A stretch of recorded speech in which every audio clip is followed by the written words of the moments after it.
Hello, my name is Reverend Philip Schenker of the Family Federation for World Peace and Unification.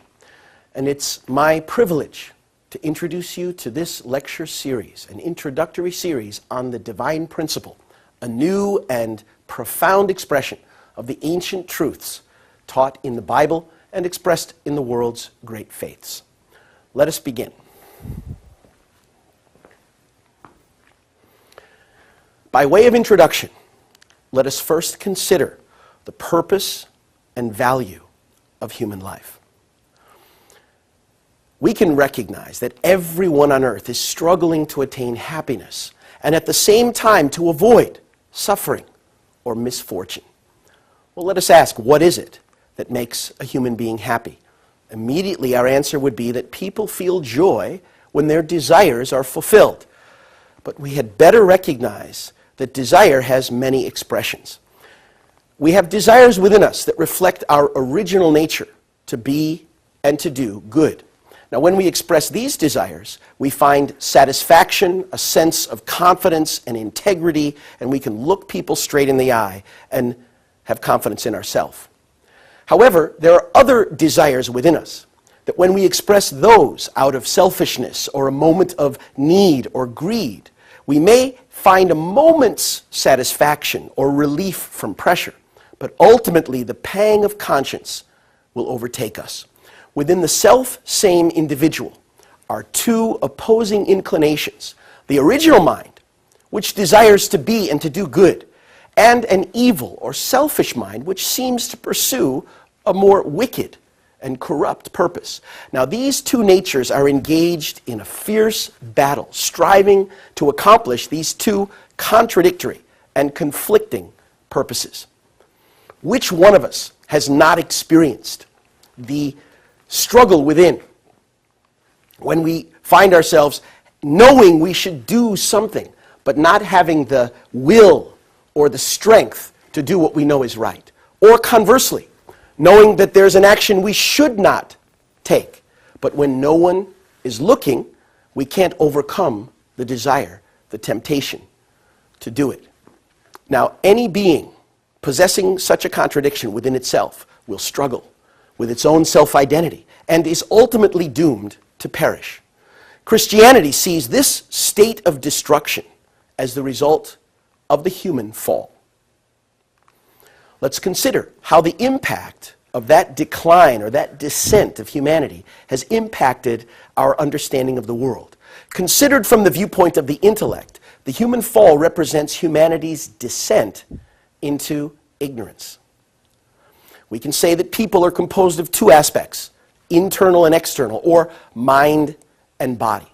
Likewise, the intellect consists of two aspects, an internal and an external aspect. In the same way, there are two types of ignorance, internal and external. Now, internal ignorance refers to our ignorance about the fundamental questions of life. Who am I? Where did I come from? Why am I here? Where am I going? Is there life after death? What is good? What is evil? How should I relate with the larger world? And what is my place or purpose in the universe? From time immemorial, human beings have sought the answer to these questions. External ignorance refers to our ignorance of our environment, the nature of matter, how our physical body, human body, works. These comprise together these two aspects of ignorance. Now, through religion, humanity has followed the path of searching for internal truth. Anthropologically, from the time human life arose on the face of the earth, we find that human beings were compelled to be awed by the power of nature, to recognize in those powers something greater, to seek to worship or relate or appease those powers. Naturally arose the desire to take care of the souls of their departed loved ones. And so funerals, unlike the animals before them, we began these kinds of rituals and practices. So through religion, humanity has followed the path of searching for internal truth. At the same time, through science, humanity has pursued the external truths. In this way, we've sought to understand how our physical body works, the nature of matter, and how the universe operates, the laws and principles, and to improve the conditions of life for all people. Now, these two endeavors, pursuing different realms of the human experience, have seemed at times in the course of their development to take positions that were contradictory or even irreconcilable, such as the biblical understanding of 6 days of creation versus science's awareness that life evolved over a long period of time. But these are not necessarily contradictory.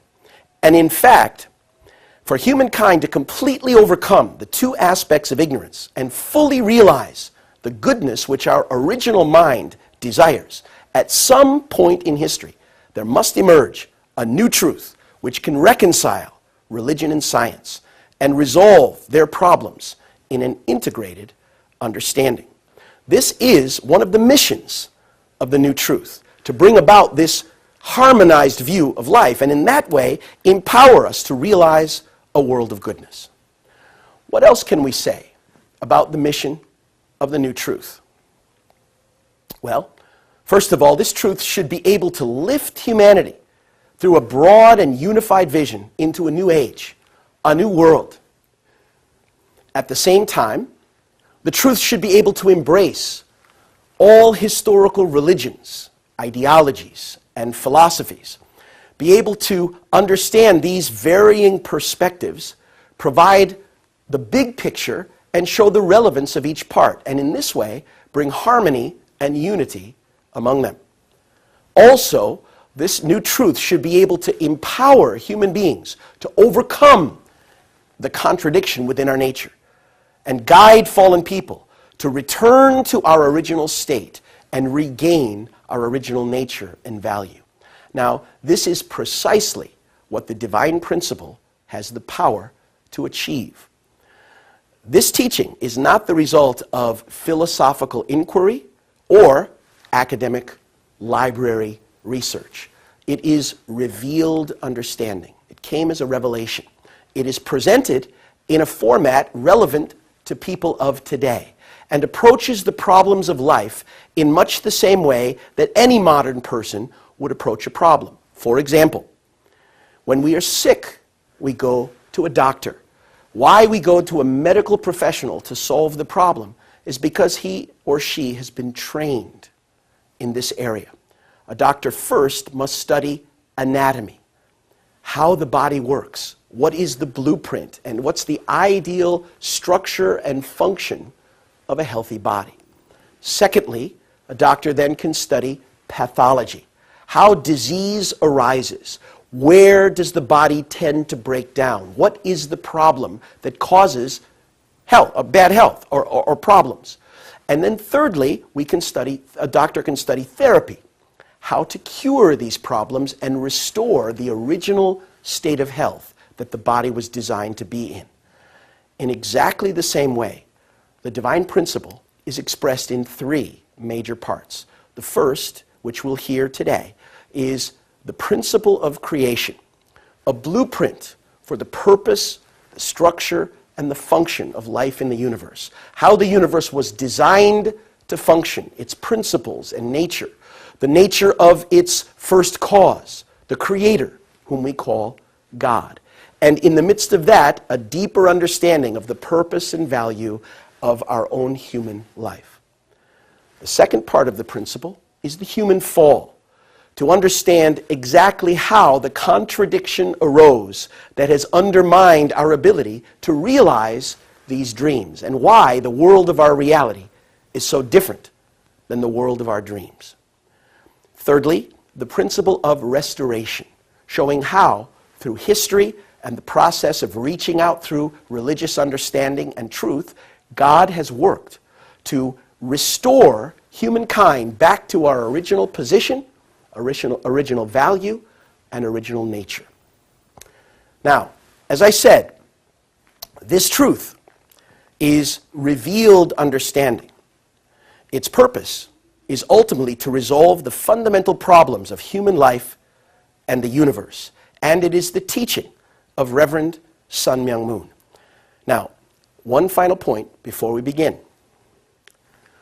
Whenever new truth has been revealed throughout human history, we find that human beings tend to resist or even reject this new understanding because we want to somehow cling to our traditional ways and the comfortable truths that we've known. Consider this example. In the earliest understandings of human beings, we related to the powers of nature by trying to appease them through offerings and through sacrifices. This age in the Bible is conveyed as the time of Abraham, and these were the traditions before and during Abraham's time. Now, it was Abraham's descendants who received a new truth through Moses and a new understanding through 10 commandments and 613 laws, a God of justice, righteousness, and a moral standard for human beings to live in relationship with God. But the people didn't easily receive Moses' teaching. They resisted. And when Moses went up on the mountain to receive the 10 commandments, they immediately rebuilt the golden calf and began idol worship and sacrifice. Now, ultimately, the truths of Moses were established as the tradition of the Old Testament. And it was these people of Israel that were prepared for the coming of the Messiah.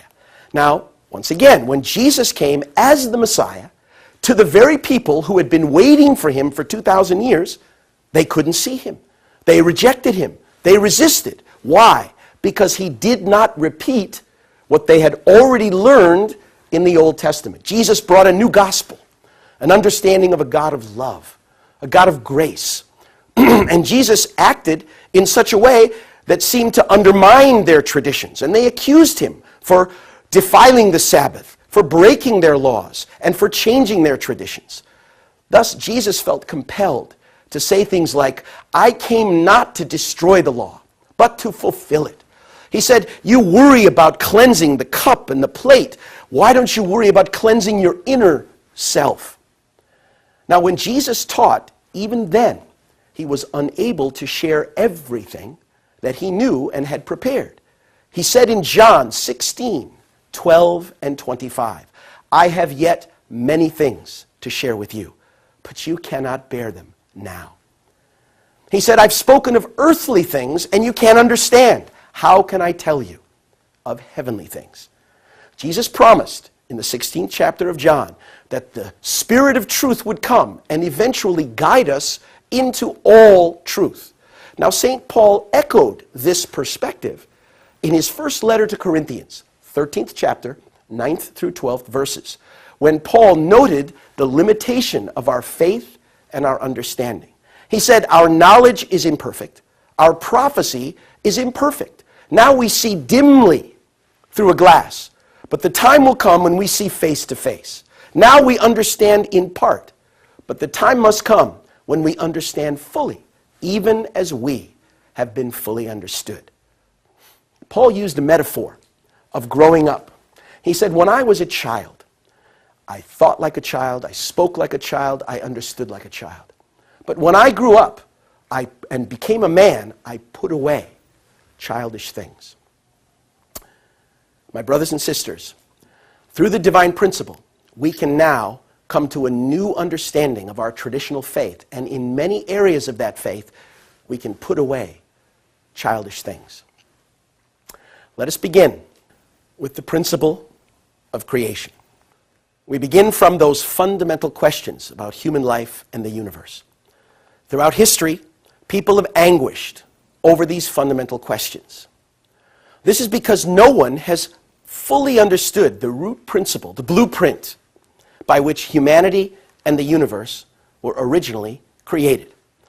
To approach this topic properly, it is not enough for us to simply examine the resultant reality, the world that we can measure externally.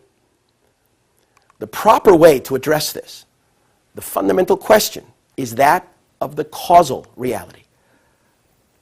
Problems concerning human life and the universe cannot be solved without first understanding the nature of God. So section 1 is the dual characteristics of God and the created universe. To begin with, we have to ask, how can we know the divine nature of the invisible God? As you know, there are some who deny God's existence based on the fact that we can't see him, can't touch him, can't encounter him physically, and can't measure. But this in itself is not legitimate, because there are many things in our life that we cannot see, and yet we understand their existence because we see their result. Gravity, for example.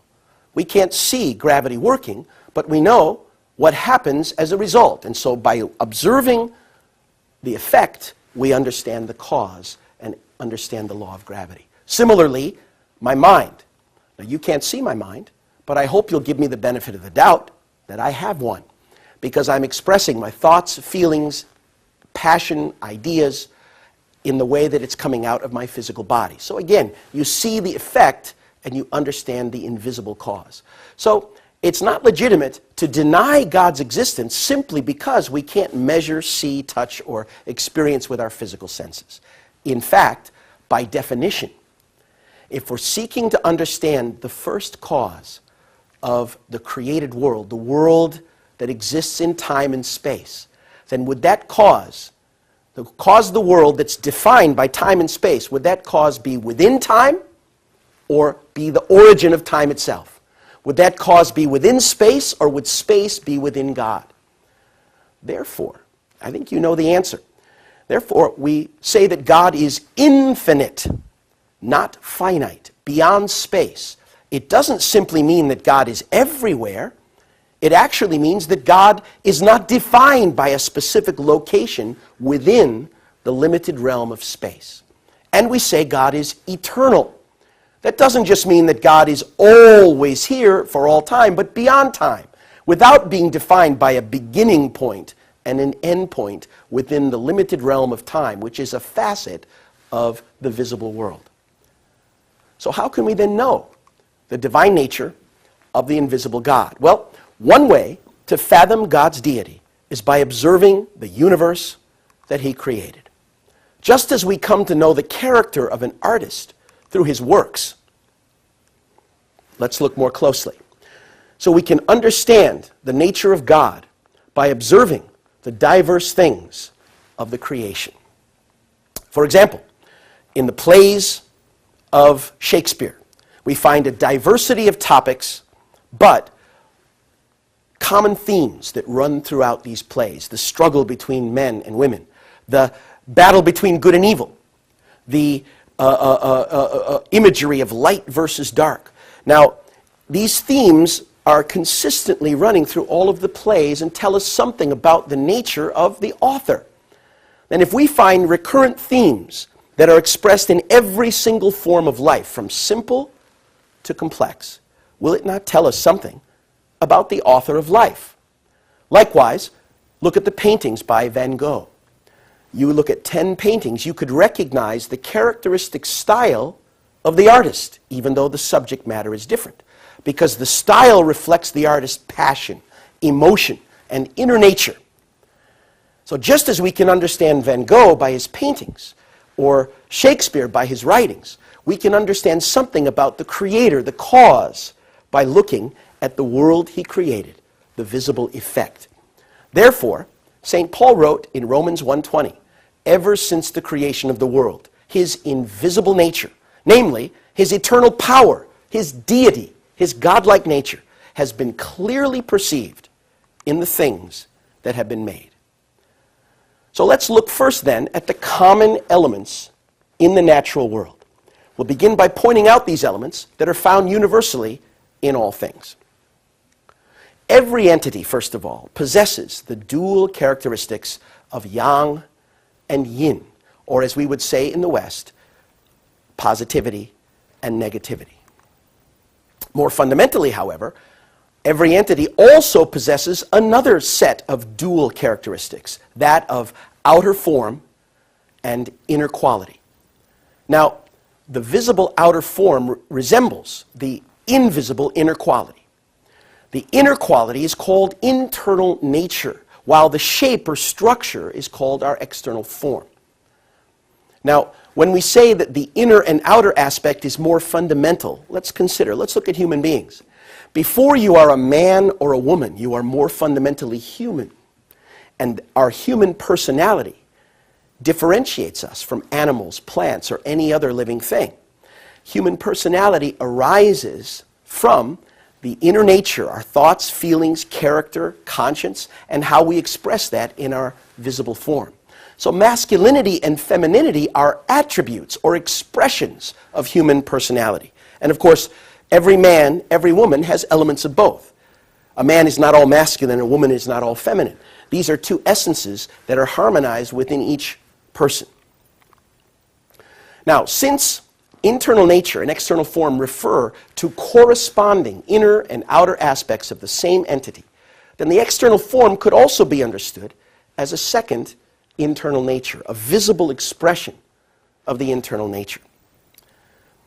For this reason, we can tell a lot about a person by reading their face or their body language and how they sit or express themselves, or even being able to evaluate things in their hand or the lumps on their head or how their body expresses itself, because the body expresses the inner nature of the mind. So the internal nature and external form together constitute dual characteristics. Now let's look at every form of life in the universe in general. Let's look more closely at this. When we go to the most simple forms of life, particles, here on your left. Particles exist as either positive, negative, or neutral because they have both elements within them. They make an electronic magnetic relationship to form the basis of atoms. Atoms then form an electrochemical relationship by sharing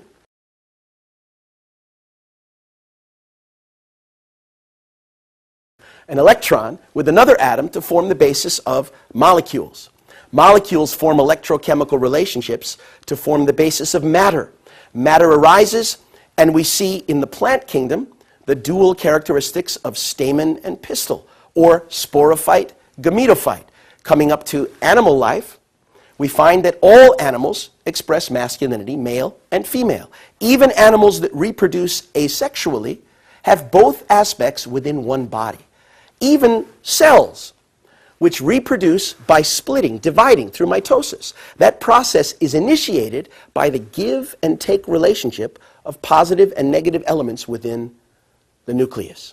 And then we come, of course, to human beings who have masculine and feminine as the foundation of our existence and reproduction and life. So we can see in every form of life, from simple to complex, this expression of the dual characteristics of masculinity and femininity, or positivity and negativity. Two equally valuable, yet complementary aspects that allow for the existence and life of each being. Now, when we consider, again, from the other set of dual characteristics, character and form, when we look at energy in its most fundamental level, Einstein, in his theory of relativity, showed us that energy cannot be created or destroyed. It has always been here, but it can change its state, and energy is the basis of matter.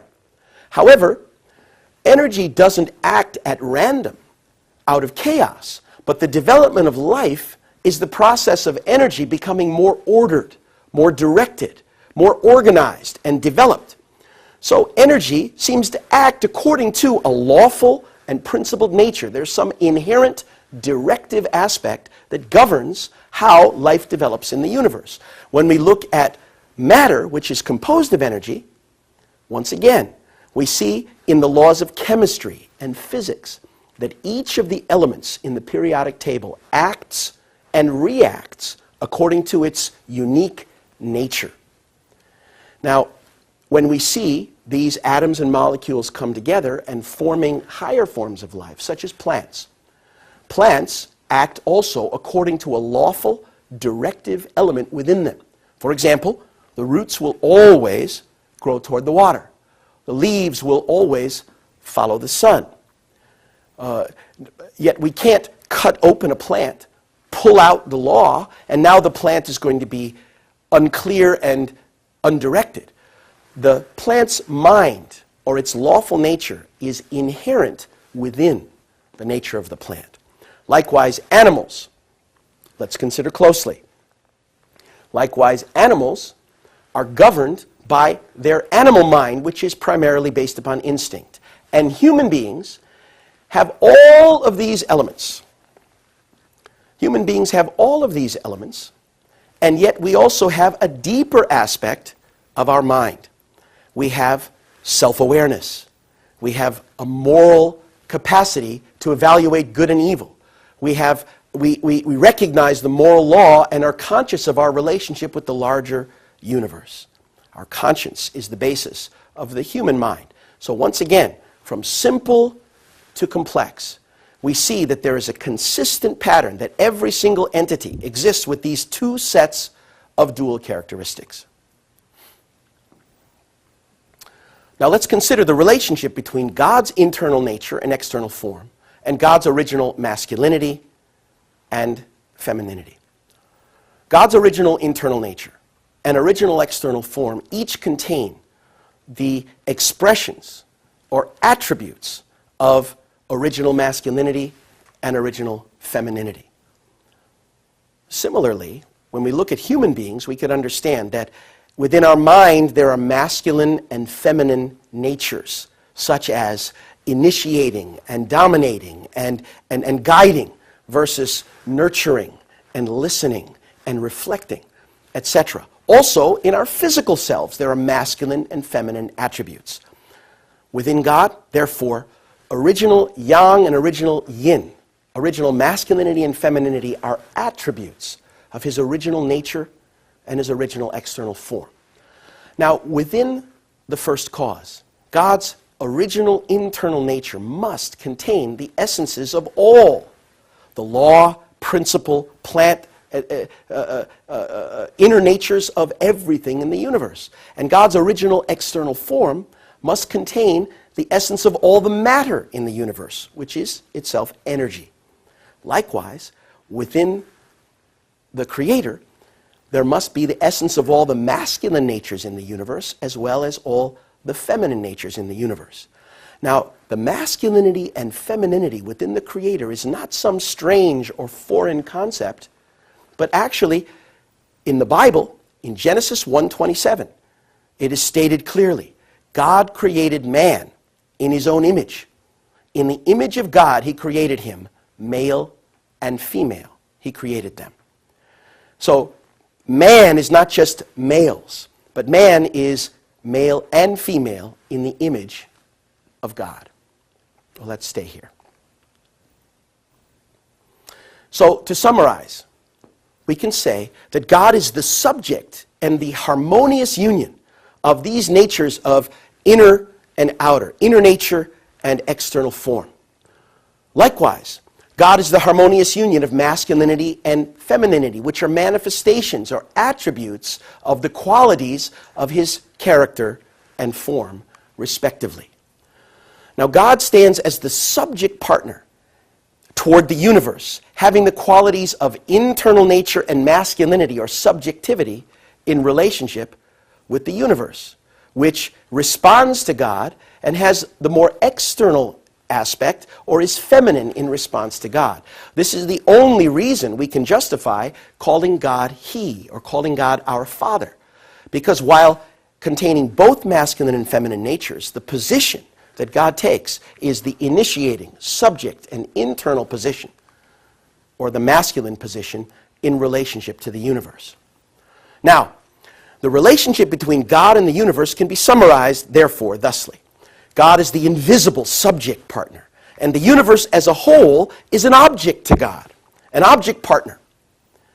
According to the principle of creation, God's dual characteristics manifest themselves in the universe either symbolically or in image as individual embodiments of truth, which constitute the universe. In other words, God expresses himself in his image and likeness, human beings, or symbolically in the rest of the natural world. Let me explain. Every existing being is created reflecting the nature of God with character and form manifested masculine and feminine. These two sets of dual characteristics. This is universal, all forms of life. It's for that reason that when we want to understand our own structure and function in biology class, we will cut open a frog or some other animal to analyze the systems that are more simple versions of what has developed into us, because life develops according to this consistent principle. Now, when we say human beings are an image and the rest of the natural world are symbolic in nature, please consider this. When a hyena laughs, he hasn't just heard a joke. You've heard of a laughing hyena, but he's not laughing at something that's funny, nor does he understand something being funny, or more specific, but only symbolizes that element that we can relate to. Another good example would be if you would see a graceful swan gliding through the water, extending its neck like a ballet dancer, next to an ugly duckling, wah, wah, wah, wah, wah, wah, going back and forth.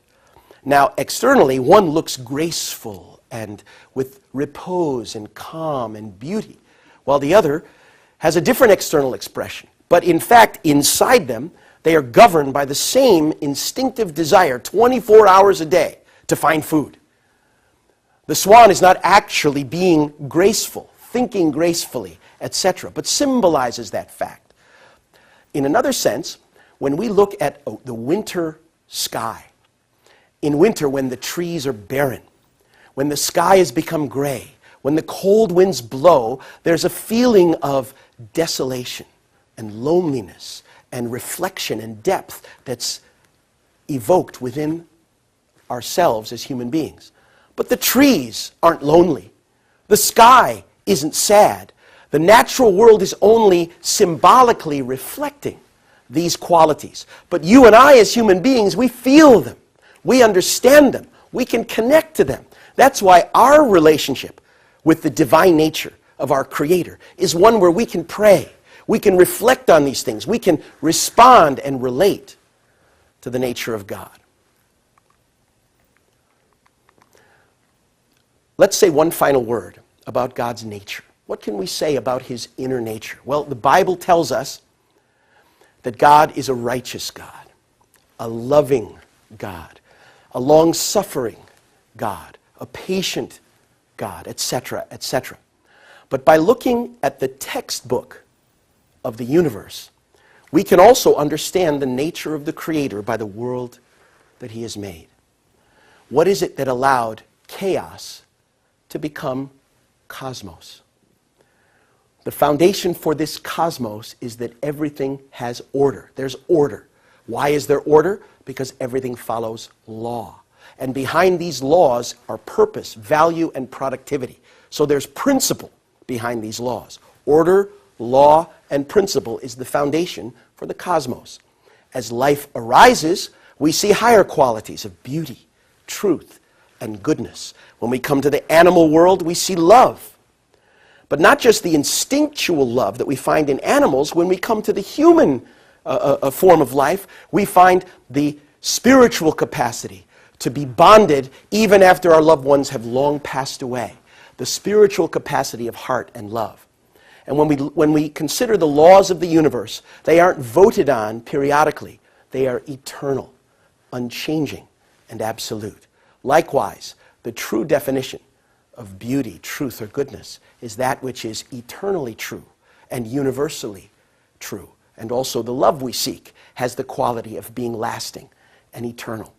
So when we look at the universe, we can recognize the expression of the nature of its Creator, a God of order, law, and principle, beauty, truth, and goodness, love and heart, and a God who is eternal, unchanging, unique, and absolute. Now, let's consider Section 2, Universal Prime Energy, Give and Take Action, and the 4-Position Foundation. More about the structure, the laws, and the functionality of the universe. First, Universal Prime Energy. God, the creator of all things, is the absolute reality, not just a God that we evoke whenever we try to explain a mystery, but the essence of life, at the heart of the way life operates and its character and nature.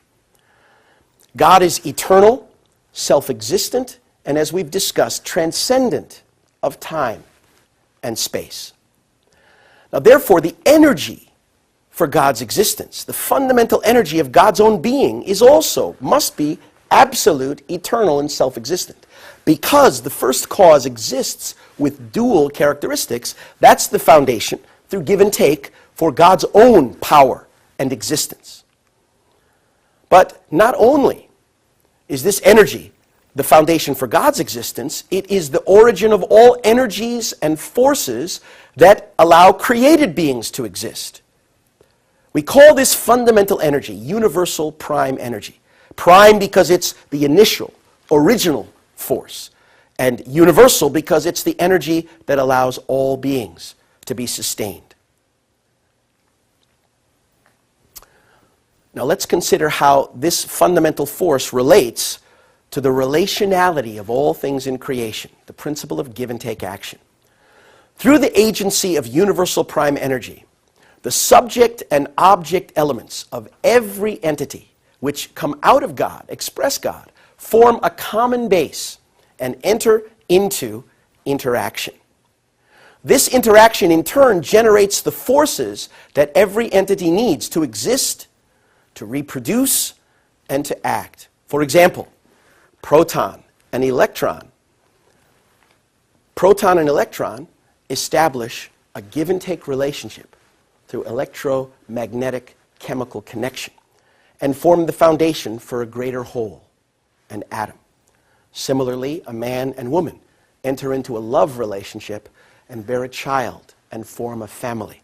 Or, in everyday life, John Lennon and Paul McCartney came together, brainstormed, inspired each other, and wrote wonderful music. This is how life moves. All of the forces for existence, multiplication, and action are generated by the give and take action between subject and object. So universal prime energy facilitates a common base that allows interaction that create the forces for every entity to exist. This interaction, generating these forces through this process, we call give and take action. The fact is that nothing in the universe lives by itself or for itself. When we look in the natural world, we see that every system seeks balance. The balance between the predators in a particular environment and the prey. They will always seek a balance. The balance between high pressure and low pressure in a weather system. Or the fact that plants provide oxygen for animals. Animals return carbon dioxide for plants. Plants become food for animals, and the animals, when they die, fertilize the soil and produce new growing plants. We can find throughout the creation this ecological balance, each ecosystem seeking that through harmonious relationships. Now look at the human body. Within our body, the same thing is true. Our fundamental vital systems operate through give and take relationship. For example, we inhale and we exhale. In addition, we assimilate food, and that food goes to every cell in our body, while the waste that comes back is then dissimilated. Assimilation and dissimilation. Our circulatory system, the arteries carry the oxygen and food to every cell and bring back the waste and gas. Now, every system operates this way. Our muscles, we have a voluntary and an involuntary system, and our muscles work in pairs. One contracts while the other relaxes to accomplish most of our actions. Similarly, our nervous system, we have a sympathetic and a parasympathetic nervous system. Look at our face. We have two eyes rather than one, so that these two comparison points give us depth perception, because two different points are comparing in the brain constantly. That allows us to kick a soccer ball, or to step up on the curb when we're walking, to balance and harmonize, to dance, to move in a coordinated way. And our brain is making thousands of calculations constantly through reciprocal give and take relationships. We have two ears rather than one, so that we can tell not only the distance of a sound, but its direction. as the brain immediately compares how the two different eardrums receive the decibels. And there are example after example after example in the human body. But let's look at human society, and we can again see the principle of give and take action, that nothing lives by itself. What is a good society? It's where relationships are harmonious and healthy. Husband and wife, parent and child, brother and sister, friend and friend, teacher and student, government or leadership and people, employer, employee, etc. A harmonious society is one where there's good reciprocal relationships that begin with giving. It's not take and give or take and take, but give and take. And this principle is also enshrined in the Scriptures. The Bible says that wherever two or more are gathered in his name, he will be in their midst. And Jesus said, ask, and it will be given. Knock, and the door will be opened. Seek, and you will find. Likewise, Jesus said, by the judgment you pronounce, you'll be judged. And the measure you give is the measure you will receive. Next, let's consider the principle of origin, division, union, action, and the process by which all beings come into existence. The process in which out of God, the origin, two entities are separately manifested and reunited into oneness by making a common base, having give and take action, and bringing about a new being is called origin, division, union, action. And it's the process by which all beings come into existence. Let's consider then the next step. As a result of origin, division, union, action, four positions are formed. God, the origin, the divided subject and object partners that express his dual characteristics, and the result of their relationship, a union. These four positions then constitute the foundation for the fulfillment of that being's existence. Now, any one of these four positions may assume the position of the subject partner and engage the other three as its object partners, forming a communion of three object partners. For example, God, of course, loves, cares for, and invests in each of the other three. And yet God will also respond to the needs, desires, or situations of each of the other three. Likewise, a man may feel responsible to lead and protect and take responsibility for his family. But a mature man, a mature person, knows how to, recognizes that every relationship, every couple is unique. And a mature man knows how to listen to his wife when necessary, how to allow her to lead in the areas where she is strong. And every relationship is a dynamic one and involves not only husband and wife, but can be sometimes mother and son, or father and daughter, or brother and sister, etc. And finally, a child, of course, is an object toward its father, mother, and ultimately the Creator. But also, when that child is in need or has a desire or expresses itself, parents will respond, as will God through them. So here we see these purposes of three objects for each of these beings. So let me summarize. When each of the four then acts as the subject partner and enters into give and take with the other three revolving around it, they fulfill the three object's purpose. When the origin, therefore, and the subject and object partner projected and their union fulfill these three object purposes, a foundation of four positions is established: God, subject, object, and union. This foundation of four positions is what every form of life in the universe strives to achieve and is defined by. So the foundation, the four-position foundation, is first of all the root of the principle of three stages. Because this comes about through origin, division, and union, we will see that there are three stages in the development of life, which we'll talk about later. And the number three is expressed in the nature of our reality in the universe in many ways. We'll talk about that. Secondly, the four-position foundation is the root of the number 12, because as each of the four takes on three object partners, then 12 object partners are created. The four-position foundation is the fundamental foundation of goodness and the realization of God's purpose of creation. It's how each being fulfills its purpose and reflects God's nature and ultimately achieves goodness by achieving the four-position foundation. It's the fundamental foundation for the life of all beings, providing all the forces necessary for their existence. Therefore, we can say that the four-position foundation is God's eternal purpose of creation, because every being strives to achieve it.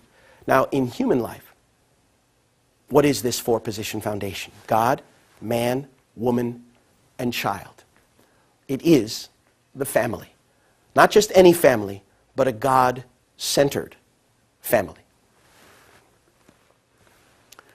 And so Jesus said in the 19th chapter of Matthew, haven't you read that from the beginning, he who made them male and female, and said, for this reason, the two are to become one flesh.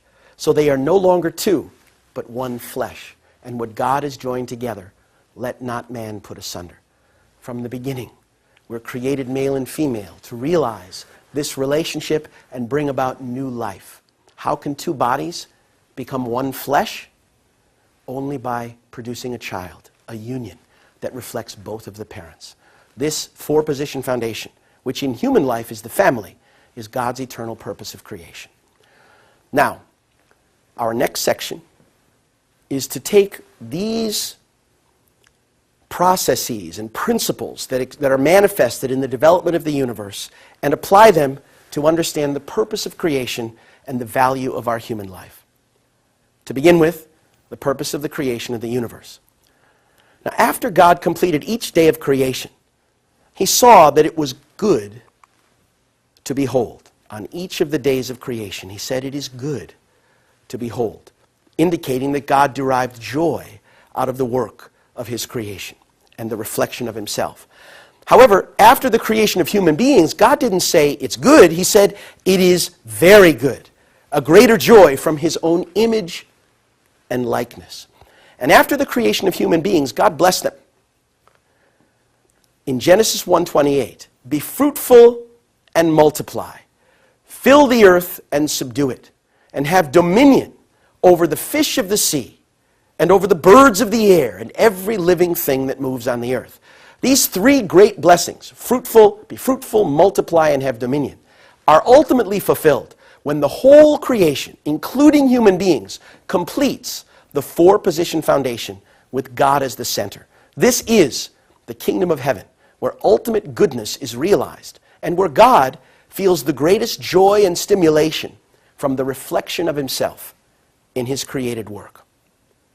God wanted his creations to be object partners, embodying his goodness, reflecting that goodness, that God might take delight in them. Therefore, the ultimate purpose of the universe, with human beings at its center, is to return joy to God.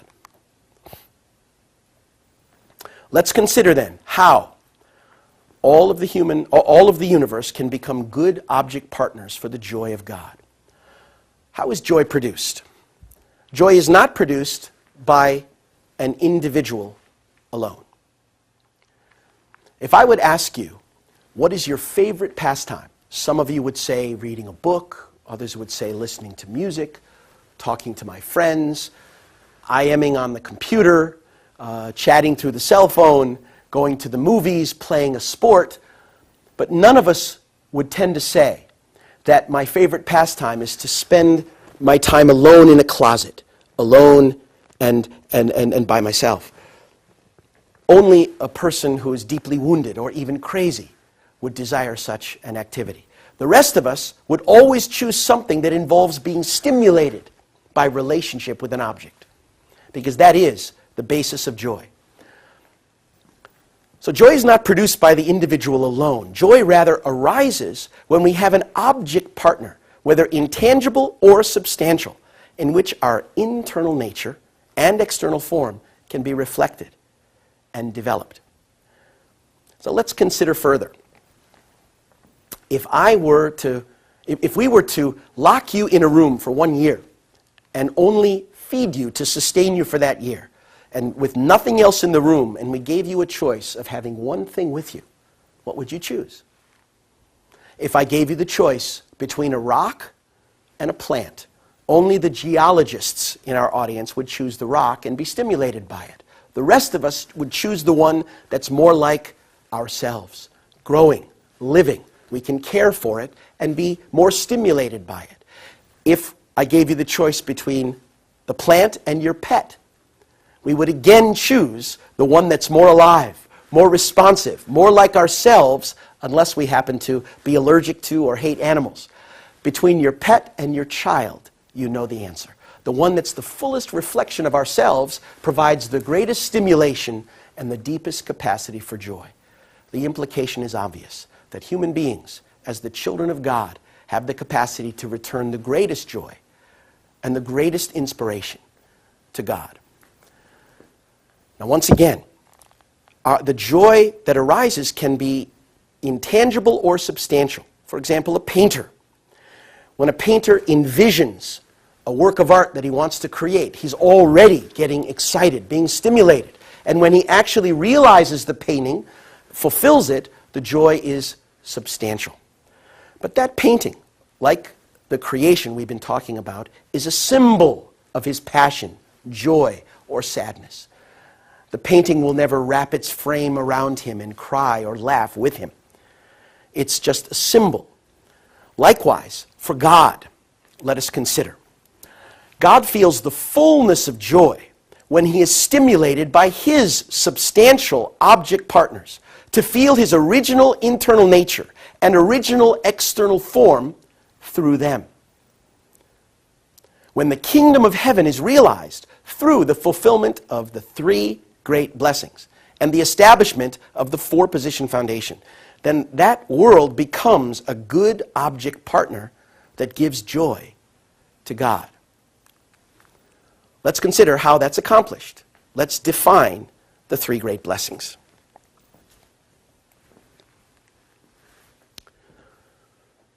The first blessing, to be fruitful, the key to it is the perfection of our individual character. The image used is that of a tree, which grows to fruition. And the bearing of fruit represents the tree's reaching of maturity and fulfillment of its purpose. So the key to God's first blessing is the perfection of our individual character. An individual's mind and body are themselves discrete projections and object partners of God's dual characteristics. Now, in order for an individual to perfect his or her character, he must form a four-position foundation within himself, with his mind and body becoming harmonious, words and actions becoming consistent, through give-and-take action with God as their center. This is a person of character and conscience. Such individuals become the temples of God, as Paul wrote in 1 Corinthians 3:16. And they achieve oneness with God, as in John 14:20. They acquire God's divine nature and can experience the heart of God as if it were their own. Now, Jesus embodied such a standard, and therefore, the Bible calls him not only Son of God, which means most truly divine or product of divinity, but more often it refers to Jesus as the Son of Man, most truly human. Because Jesus' words and actions were consistent, people can see and experience God through him. Jesus not only said, "Love your enemy," he also embodied it.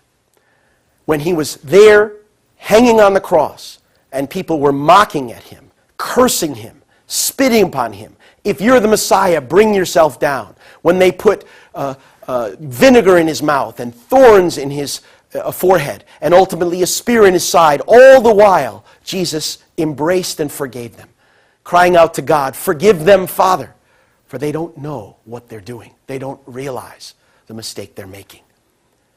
In this sense, Jesus embodied the very forgiveness that he taught. Likewise, when Jesus said, "Whoever would be greatest among you, let him be your servant," the servant of all, Jesus lived that standard, truly living for the sake of others. Therefore, his words and actions were one, and we see God in Jesus. And Jesus had the right to say, as he did, "When you see me, you see the Father." But is it Jesus alone who's meant to embody God's standard? He didn't say that. In Matthew 5:48, Jesus said, "You therefore must become perfect as your heavenly Father is perfect. Matthew 5:48. Perfection in this sense means the maturing and completion of our spiritual potential. Such a person is a person of character, conscience, integrity, and maturity. Let's consider the second blessing, to multiply. On the foundation of individual maturity of our first ancestors, God's second blessing was to be fulfilled by Adam and Eve after they had achieved individual perfection. Each, as a man or woman, would manifest a complementary aspect of God's dual characteristics. And so, as they entered into a relationship, formed the common base, and brought about new life, formed the true family. In order to construct the four-position foundation in their family, Adam and Eve should have joined in loving oneness as husband and wife, raised children. This would have been the fulfillment of the second blessing. Now, how about God's joy?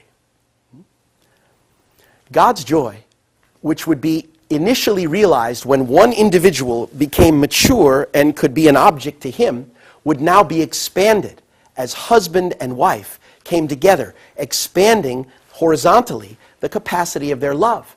And then by birthing and raising children, they would experience parents' love, children's love, siblings' love, and all the dimensions of heart that are expressed in family relationships, thus expanding the capacity of this family to be an object of joy to God.